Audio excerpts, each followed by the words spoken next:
अस्सलाम वालेकुम। आज हम बनाने जा रहे हैं एक बहुत ही आसान, करीमी और मज़ेदार कैरेमल बिस्किट डेजर्ट जो चंद मिनटों में तैयार हो जाता है। इसमें कैरेमल सॉस, बिस्किट और फ्लफी व्हिपिंग क्रीम का ऐसा मज़ेदार कॉम्बिनेशन है कि हर कोई इसे पसंद करेगा। तो इसको बनाने के लिए सबसे पहले हम एक पैन में 1 कप चीनी डालेंगे और इसे पिघलने देंगे। अब हल्की हल्की जो है वो चीनी पिघलना शुरू हो चुकी है। इसको हम बिल्कुल अच्छी तरह पिघला लेंगे। अब देखिए चीनी बिल्कुल अच्छी तरह पिघल कर सुनहरी कैरेमल हो चुकी है। तो हम इसमें अब शामिल करेंगे 2 खाने के चम्मच मक्खन और इसे अच्छी तरह मिक्स करेंगे। मक्खन को मिक्स करने के बाद हम इसमें 1 पैकेट डेयरी क्रीम, आप किसी भी ब्रांड के इस्तेमाल कर सकते हैं, इसमें शामिल करेंगे और 2 से 3 मिनट के लिए इसको पकाएंगे। इस तरह देखिए जरा एक मजेदार सी कैरेमल सॉस तैयार हो चुकी है। अब हम इसमें से थोड़ी सी सॉस को निकाल लेंगे ताकि वो बाद में गार्निशिंग के लिए काम आएगी। और जो बाकी बची हुई सॉस है इसमें शामिल करेंगे 1 कप दूध और इसे 1 से 2 मिनट के लिए पकाएंगे ताकि इसका अच्छा सा कैरेमल मिल्क तैयार हो जाए। अब बिल्कुल ये तैयार हो चुका है, हम इसे साइड पर रख देंगे और एक बाउल में शामिल करेंगे 1 कप व्हिपिंग क्रीम और इसे बीटर की मदद से अच्छी तरह बीट करें जब तक ये बिल्कुल फ्लफी ना हो जाए। अब ये अच्छी तरह जो है वो फ्लफी हो चुकी है। तो अब हम इसमें थोड़ी सी कैरेमल सॉस शामिल करेंगे और इसे दोबारा बीट करेंगे ताकि क्रीम में हल्का सा कैरेमल फ्लेवर आ जाए। अब इसे भी हम साइड पर रख देंगे।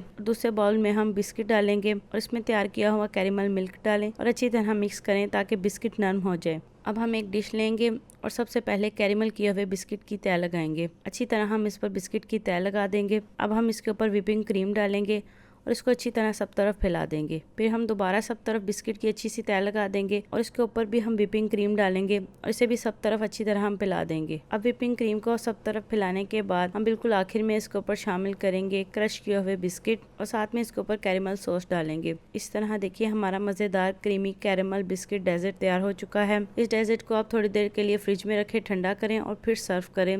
ये डेजर्ट आप मेहमानों के आगे रखें या फैमिली डिनर में किसी भी खास मौके के लिए बनाएं तो ये बेहतरीन है। अगर आपको आज की हमारी मज़ेदार रेसिपी पसंद आई तो वीडियो को लाइक करें, चैनल को सब्सक्राइब करें। अल्लाह हाफिज़।